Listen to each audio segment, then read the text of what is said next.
สบายดีเนาะอาจารย์จะมาอ่านออกเสียงตารางของ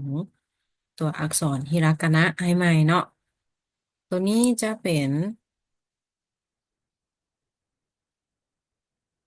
ตาราง46ตัวนี่เขาเอิ้นว่าเสียงเบาและอันนี้ก็จะเอิ้นเสียงหนักเนาะเสียงหนักโอเคเดี๋ยวออกจากอ่าตัวทำอิฐก่อนเนาะภาษาญี่ปุ่น ภาษาญี่ปุ่นจะมีสระอยู่5ตัวเนาะตัวนี้ A I U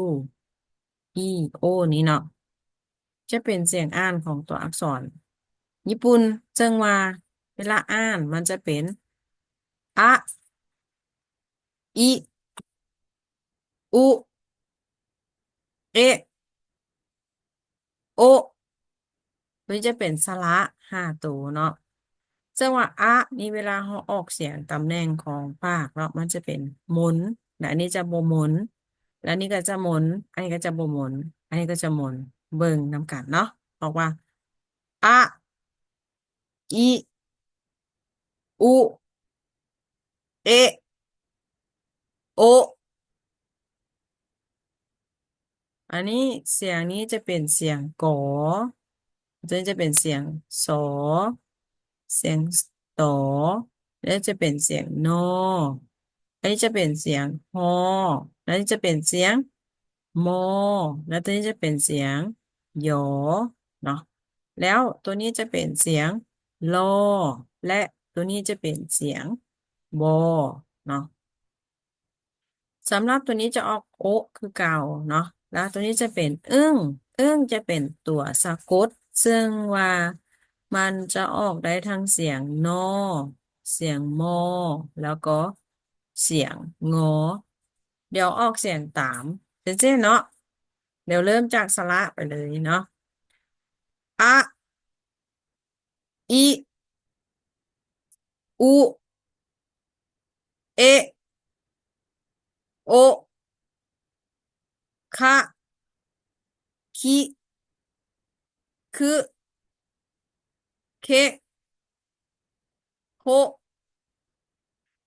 ซะชิสึเซโซ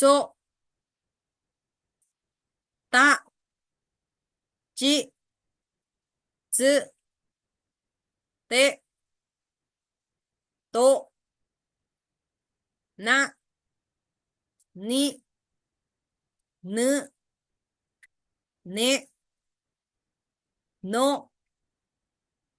หะหิฟึเฮ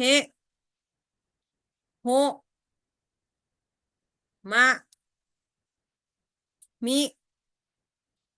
มึเมโมยะยุโยละลิลึเลโลวะโอ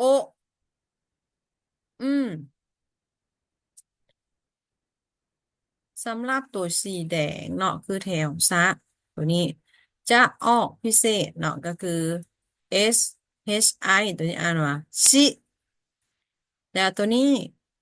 มันเป็นตัวที่แต่ว่ามัน2ตัวนี้จะอ่านพิเศษเนาะต้องได้ชื่อเอาเนาะก็คือ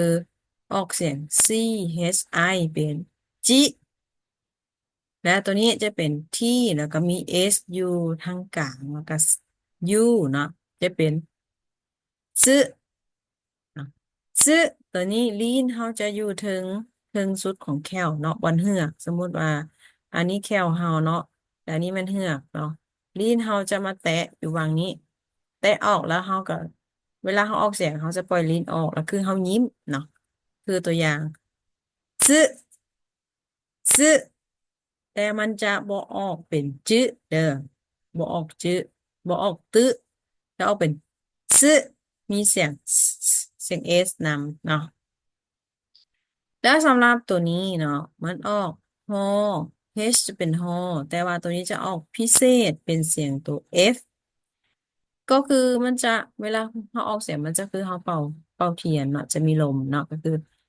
ฟึฟึโอเคบัดนี้ให้ทุกคนฟังเสียงซีดีเนาะฟังเสียงซีดีแล้วก็ออกเสียงตามเนาะฝึกซ้อมอ่านตามซีดีเด้อあ、い、う、え、お、か、き、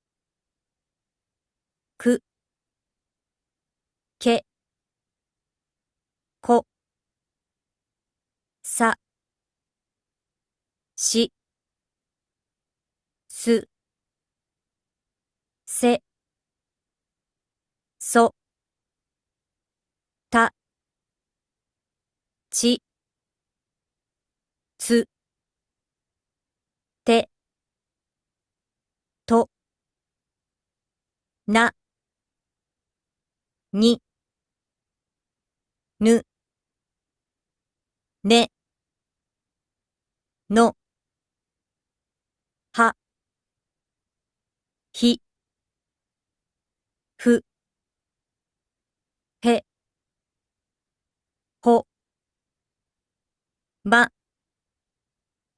み、む、め、も、や、ゆ、